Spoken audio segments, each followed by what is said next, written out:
وای قشلق بولانگی دکه محمد سعید ای وای هم چند سال پیش دختر شد دولت همسایه شوهر دادگه الان که مو هر هفته یک برنی بر میره و خبر میگیره بچه ملا قاسم است فهمیدم امر خبرگیری میرانیو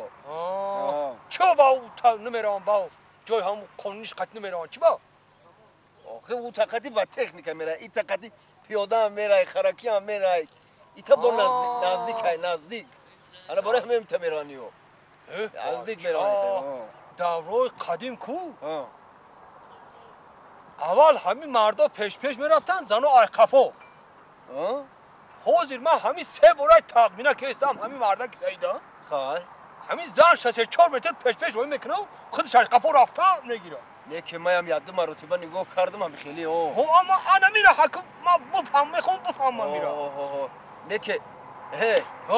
خیلی فایرادش میکنه میفهمه یا فایرادش که بفهمه که چی خیلی کیسه فایرادش میکنه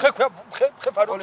ما فایراد میکنه یک روز گفتی فایرادش کم بفهمه که چی میگه اکا محمد سعید سلام علیکم علیکم السلام پدرم فایراد داره موسیفیت فایراد داره زنک رفتن گیر خودم روید بیا اکا بیا السلام علیکم علیکم السلام اکا لازی تنجسی السلام علیکم بچه محمد سعید خیلی رحمت شکر یادم بشی من سراسیمه هم زنم بیش شازی میره بشی پرسم بود با میره اخت سراسیمه تو چیه؟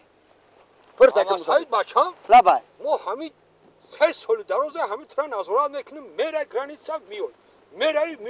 چی گفتم گرانیتسا دا آخی همین دخترچه هم همینجا کلین شدگیه گفت درم قشلاقی همسایه قشلاق مسافر دیگه چرا فهمیدن میخوان چرا؟ میدونه چی؟ همین جد الاف میدرویم همین شما میگذاریم و شما را اهمیت دادیم همین یک چیز نفهمگیش همین که انا مسافر میگه که قدیم الایام در خاطرم نقض دارم که همین وقتی که مردک خدی زنک اگه که سفر بر اومدن مردک پیش میره بابو زنش یقی باید بره شما برعکس درست برعکس آخی این منم میدونم که باید مردک پیش رو زنش ای خفا لیکن اینجا گپ پیدا چی گپ